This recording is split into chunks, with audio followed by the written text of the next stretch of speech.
Today I want to start with a phrase that you've heard of, and if you're in construction, you know this really well. If you're not in construction, you kind of know what the term means, okay? But there's a point to this. The phrase is structural integrity. Over the last couple years when we were building this facility, I got very familiar with structural integrity. Structural integrity slows building projects down, but you're glad it slows them down because you're safe when you're sitting in here, okay? You kind of have an idea what structural integrity is, but I'll give you the official definition. It's simply this. It's the ability of a structure to withstand its intended load without failing due to fracture or fatigue. So if you don't have structural integrity, if a building doesn't have structural integrity, it can fracture, it can fatigue for a lot of reasons. Sometimes the fracture and fatigue comes from natural disasters. We obviously have seen that. But sometimes it comes from defective materials. Sometimes it comes from faulty designs. When we were building this facility, when we got all the steel up, they came out to test everything and to check everything, you know, before you could go on. There's so many tests that they do.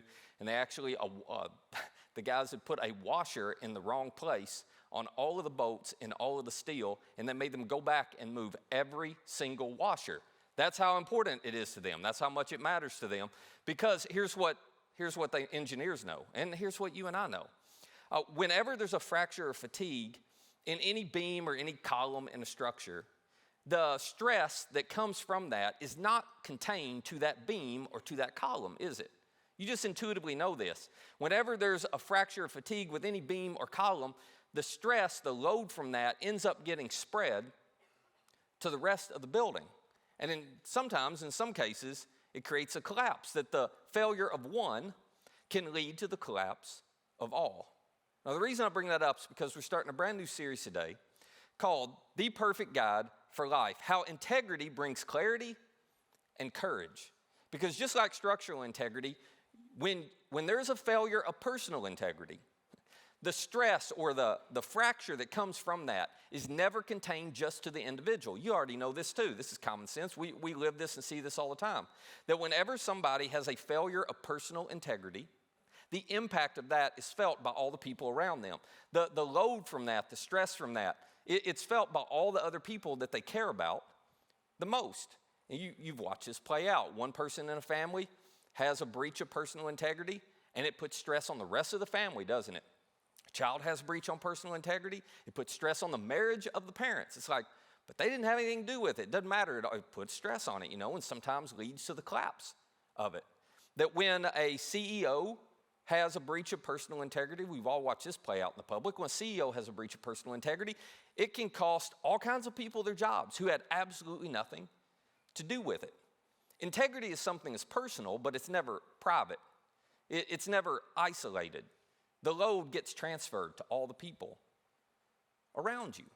It's just the way that it works. So over the next few weeks, I want to give you a definition of integrity that I hope you'll be able to carry with you. Honestly, and this is asking a lot, but I hope you'll remember it and carry it with you for the rest of your life.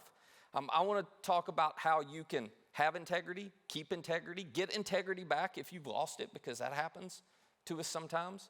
We're going to talk about how you can use integrity as a guide to give you clarity on all the decisions in your life. It really is the perfect guide for your life.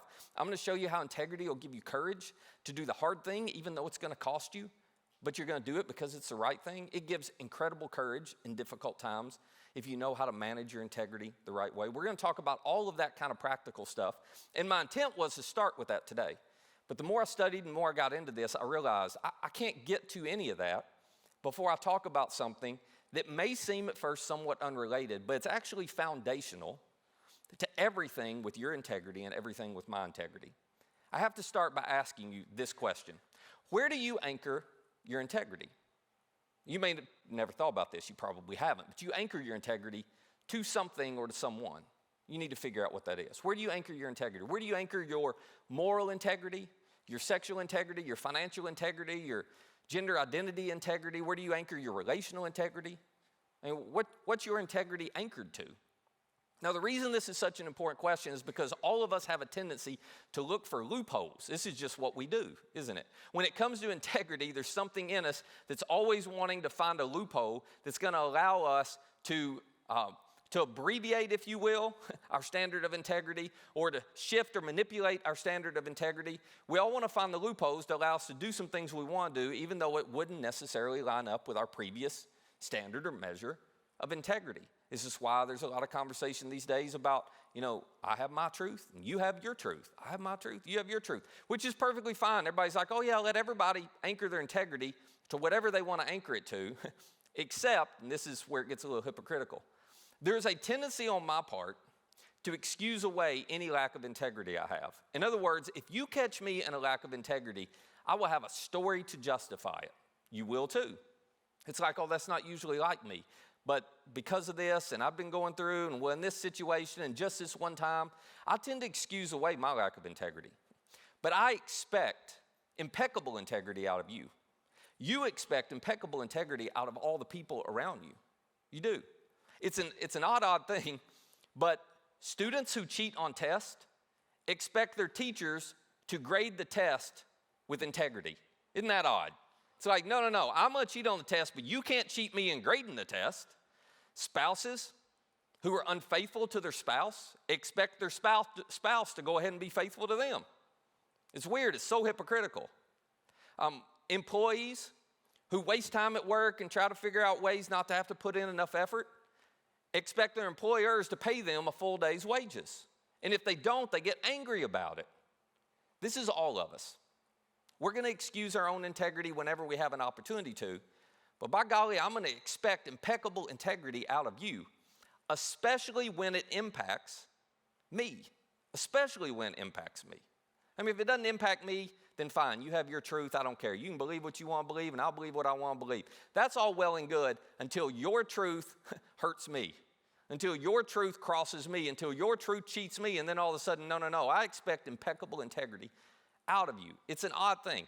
But there is an idea behind this that I want to introduce today, and I want us to talk about for the next few minutes. It's simply this. Integrity assumes there is an ought to that we readily appeal to, and everyone around us is accountable to. Now, let me say that again real slow and explain it, okay? Integrity, we all do this. We all assume there is an ought to. So when it comes to integrity, we all assume there is a standard. There's a right and wrong. We all assume there's an ought to. You ought to do that. You ought to do that. Everybody ought to do that. Integrity assumes there's an ought to that we readily appeal to. So if you violate that ought to, that standard, that right and wrong that I think everyone should believe in, if you violate that towards me, I'm going to immediately appeal to it and say, you're wrong. You're wrong because everybody knows that's wrong, okay? I'm going to point to the ought to and say, everybody knows you ought to or you ought not to. And I'm going to hold you accountable to it. Now, let me see if I can explain this in a way that makes sense. I want you to think about a time when you looked at somebody and you were so upset, you were so hurt, you were so frustrated, you were so angry, and you said, I can't believe you lied to me. We've all had this happen to us, right? I can't believe you lied to me. I want you to think about that situation. Now, let me ask you this question. Before that breach of integrity that hurt you, before that breach of integrity that disappointed you, before that breach of integrity that impacted you, and you looked at them and accused them of lying to you, had you ever sat down with that person and the two of you debated and discussed and come to an agreement that lying was wrong? No, you never had that conversation. But the minute they lied to you, there was just an assumption on your part, well, everybody ought to tell the truth. It's obvious. Everybody knows you shouldn't lie, so I don't have to say, well, let's make sure we're in agreement on this. No, there's no discussion here, right? And if they had looked back at you and said, yeah, I lied to you, what's wrong with lying? I mean, that's just how I live my life. You'd go, you don't get to make that choice. That would not be satisfying at all. You wouldn't say, oh, yeah, you have your own truth, and you get to decide what's right and wrong for yourself. You wouldn't do that. No, whenever you look at somebody and say, you lied to me, you're appealing to something you think is a universal ought to. Nobody should lie. And you are going to hold them accountable to that, even though you never had a discussion around that. We all do this, don't we? So what is that? This is what I want us to think about. What is that? Why is it that there are certain areas where we feel like I should get to choose for myself what's right and wrong? Certain areas where we think, it's a gray area. Everybody can decide for themselves. But then there are other areas that when their lack of integrity impeaches upon us, when it impacts our lives in some way, then all of a sudden we're like, no. There's a universal standard that you have just violated. and you're clearly in the wrong. What drives us to do that? Why wouldn't we look at the standard for integrity as more fluid than fixed, as more suggestion than rule? Because some people make that argument. Everybody should get to decide for themselves, which is great until, like I said, it hurts them, and then all of a sudden they throw that argument out, don't they?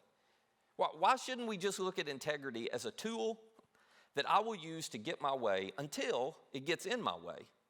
And at that point, I'm just going to throw it away and do as I please. Why doesn't integrity work that way? Well, you intuitively know integrity doesn't work that way. You intuitively know that if everybody's deciding for themselves what's right and wrong and what defines living with integrity, well, then there's actually no such thing as integrity, right? You just have to throw it out the door. Nobody can define it anymore. The only way for integrity to work is it has to be anchored to something that's not internal. Because I'll look for loopholes. If I anchor it to anything inside of me, well, I think this is right and wrong, that's what I'm anchoring integrity to. If I anchor it to anything inside of me, I'm eventually going to look for a loophole and move the goalpost, if you will. But we intuitively know it's got to be anchored to something outside of us. It's unchangeable, that's immovable. And the Apostle Paul, when he was writing to Christians in the city of Rome, he actually addressed this issue with them, and he addressed it with them for a very practical reason. As you can imagine, you don't have to know much about Roman history to know Rome wasn't exactly known to be a place of impeccable integrity. I mean, in Rome, whoever had the money, who had the power, they got to make all the rules. Might made right. They got to decide what was right and wrong in that culture. I got the money, I got the power, I'll tell you what's right. And if I want to change it, I'll change it. That's kind of how the Roman Empire worked. And so Paul is writing, imagine this, to Christians, some Jewish, some not Jewish, to Christians who are living in the city of Rome in the middle of this kind of culture. And he's writing to them about integrity. And these non-Jewish Christians, or Jesus followers in particular, they're trying to adopt an entirely new, different, you might call it foreign way of life from what they'd grown up in, from what they were used to in their own Roman culture. And so Paul addresses with them this question of, where should you anchor your integrity? And here's how he addresses it. He says this in Romans 2. He says, indeed, when Gentiles, that's just people who aren't Jewish, when Gentiles who do not have the law, now remember he's writing to some Jewish Jesus followers as well, so they understand this. The law he's talking about is the law or the standard that God gave Moses centuries and centuries before. And the Jewish people, they had lived by this law or they had lived by this standard. This was what they anchored their decisions, their behavior, their integrity to. The problem was, if you were not Jewish, then you didn't know anything about this, right? Back in that culture, if you weren't Jewish, you probably hadn't even heard of the 10 Commandments, which were part of it, but not all of the law. You didn't know anything about it. There was no reason for them to read the Jewish law or the Jewish standard. And so Paul knows he's writing to people who are like this, and Paul knows the city of Rome is full of people who are like this. And so he says, indeed, when these non-Jewish people who don't have the law go on, he says, and do by nature things required by that law.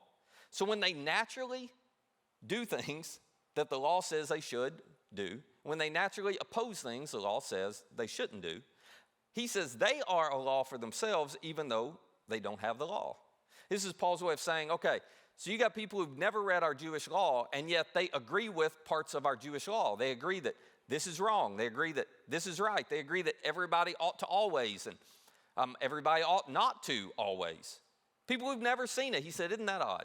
How in the world could they have never read it and yet naturally, just instinctively live by so much of it? Well, he explains it. He goes on, he writes this. He says, they show that the requirements of the law are written on their hearts, their consciences also bearing witness. So this is Paul's way of saying, it's like they're carrying it around internally and they don't even know it. And Paul's argument, and we could talk about this another time, but Paul's argument was, when God created us, he implanted his standard in our hearts, that we carry it around, that we don't have to read it somewhere, that we just instinctively know so much of what's right and wrong. That doesn't mean we can't silence our conscience, but that's what informs our conscience. That doesn't mean that we can't ignore it. That doesn't mean that we can't harden our hearts to the point that we never hear it and we forget it's even there. But Paul says every person's got this hardwired into them. They instinctively know there's a standard beyond them of what's right and what's wrong. And he goes on to say that standard, sometimes their thoughts accuse them. So he's going, all right, they're living by this law, and there are times when they do something that violates this law that they've never even read, and yet their thoughts accuse them. Now, you've had this happen, haven't you? You've done something that nobody explicitly said was wrong, but internally you just knew, ooh, I don't feel good about this. This feels wrong. Your thoughts accused you, if you will. They said, you shouldn't be doing this. You did the wrong thing. And Paul says at other times, even defending them. So again, same thing. There are times when you do what's right, even though it's going to cost you and even though it makes no sense to you, and there's something internally, it just feels like it's applauding you. And your thoughts are saying that you're doing exactly what you should do. You're doing exactly what you should do. You just did the right thing. I know nobody else understands it, and it would have been easier to do something else. Paul's going, okay, this is this internal standard that's inside of all of us. And sometimes, if we're paying attention to it, sometimes it says, no, it accuses us, you're doing what's wrong. And other times it applauds us and says, you're doing what's right. But where does that come from? Well, this is the idea that as we start this series, I want to invite you to consider adopting. And honestly, if you can't accept this, if you can't make this the anchor of your integrity, it's going to be really hard for you to live with integrity. And I realize that could be, that's insulting. But I'm not trying to insult you. I'm just telling you rationally, logically, you got to come up with another case, and I'm all happy to hear it. I'd love to hear how you do it. But if you're not going to anchor your integrity to what Paul is talking about, then I'm not sure that you can have integrity. Because the idea Paul is introducing is simply this, that there is an ought to that stands over you that didn't originate with you. And you and I have to be willing to accept that. I have to be willing to accept there's this standard of right and wrong that I'm responsible to follow. It stands over me. It's not something I came up with. It's not something I get to define. It's not something I get to, well, I know what's right for me and I know what's wrong for me and I'll just choose that for myself. Paul's going, you don't get that. You don't have that option. There's an ought to, it stands over you, and it didn't originate with you. It originated outside of you. It came from your Creator. It came from your Heavenly Father. Now, for those of you, and I understand this, for those of you who are like, no, I think people ought to be able to determine for themselves what's right and wrong. I understand that sentiment. I do. And I understand why you would want to push back on this idea and not have a standard outside of you that stands over you and holds you accountable. None of us like to be held accountable. And when there's a standard outside of you that's over you, that's holding you accountable, there are no loopholes in, right? Because I can't manipulate the standard because it's not internal anymore, it's external. I can't make it gray and fuzzy, it's black and white now. But let me tell you what happens if you go the other route. Let me tell you what happens if you decide you're going to take the standard and you're going to bend it, manipulate it, loophole it, that you're going to let everybody determine for yourself. Everything just falls apart when you do that. If you remove God's standard of right and wrong from our lives, you lose the ability for anyone to live with integrity. Case in point. If you're not going to anchor your integrity to God's standard, then what are you going to anchor it to? Personal preference? Public opinion? Well, that doesn't work out when you walk down that road very far. For example, do you believe women should have the right to vote? Well, of course you do. But based on what? Well, for me, it's based on the fact I don't want to be locked out of my house tonight. We can start right there. But let's go a little deeper. Beyond that, based on what? Seriously, based on what? You say, well, everybody's equal. Everybody's got equal value, dignity, and worth. Of course, women should be treated just like men. Okay, based on what? What do you base your belief that women and men have equal value, dignity, and worth? What do you base that on? If you remove God, who his standard teaches that, if you remove that, then what are you going to anchor that belief to? You don't want to anchor it to public opinion. You say, well, yeah, everybody just knows. No, you don't want to anchor it to public opinion. Because you already know enough about American history to know there was a time in our history when public opinion was women weren't equal to men and they shouldn't have the right to vote. So what's going to happen? If you anchor it to public opinion, what if the public opinion again swings one day and suddenly the majority of Americans think women shouldn't be able to vote? Now, you'd be outraged, right? You'd say, of course we shouldn't change that. You'd call it wrong. But when you call it wrong, you're appealing to a standard outside of yourself. Here's another obvious one that's touchy. You believe slavery's wrong? Well, of course you do. Again, based on what? Because you know there was a time in our nation's history, and there's been a time in world history, where the majority of people believed some people were born to rule and some people were born to be ruled over. Now that thought, that idea is atrocious to us. It angers us. We don't ever want to go back to that. But if public opinion swung tomorrow, how would you call it wrong? If it's anchored to anything other than an objective standard outside of you that's over you that didn't originate with you, you can't anchor it to something that's going to withstand a changing public opinion. So we don't actually want to go down that road. My point is, if you remove God's standard and everybody gets to make up their own, you lose integrity. It can't exist. Because what looks like integrity for me will not look like integrity for you, and I can't tell you you're wrong. You do something that I find reprehensible, I can't tell you you're wrong. You don't want to anchor it to government law. You don't want to anchor it to government policy. You know what government law and policy does? It sets the lowest bar possible. And this is a function of government. This is what it's supposed to do. It's supposed to say, all right, I'm going to set the lowest bar of morality possible. You cannot go below this bar or you're going to spend time in jail. That's what laws do. This is the bottom. But it is not the ideal. And it does not aspire us to live the way we all want to live. It's not a standard that aspires us to be the best version of ourselves. It's just the minimum for each of us. So you have to figure out, am I willing to anchor my integrity, my standard of what's right and what's wrong, to something outside of me that didn't originate with me, which means I can't change it when I want to.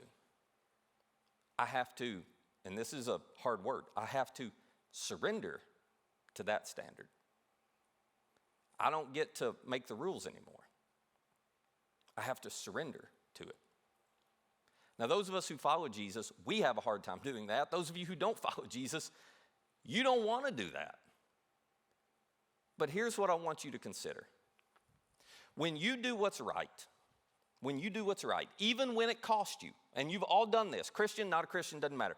You've all had moments where you've done what's right, even when it costs you. When you do what's right, even when it costs you, you are acknowledging the rule of God over you.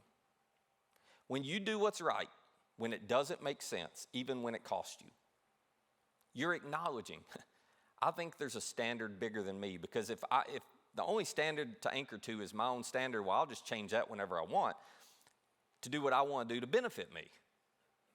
But when you feel the need to do what's right, even when it costs you, when you feel the need to act with integrity, you're acknowledging there's some standard of right and wrong that I can't bend and I can't change. You're acknowledging the rule of God, the kingdom of God over you. Now, let me tell you why you want to do that. Because this gives you confidence. Imagine the confidence you will have going through life, knowing there is a standard that is true for all people, all places, all times. Imagine you're anchored to something that you know is unchanging and immovable. Everything in your culture, in our culture, everything in your world is changing and moving all the time. How do you navigate it? The only way to navigate it without anxiety, stress, and fear is to be anchored to something that you know is not changing and not moving. The standard, the rule, the kingdom of God. The ought to, that's over you and over me and didn't originate with you or me. That is why integrity, anchored to God's standard, is what will best serve you. It is a guide that will always serve you well. So we'll get practical next week. But we can't get there until you decide where you're going to anchor your integrity.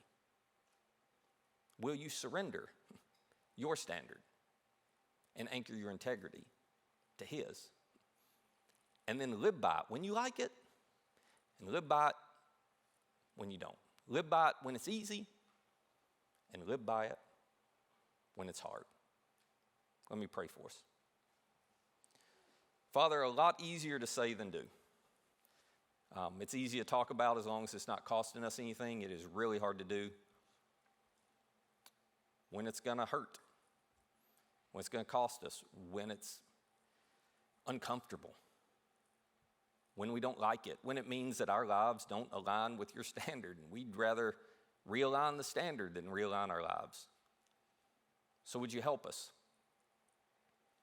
just to consider surrendering to your standard, because what better option is there?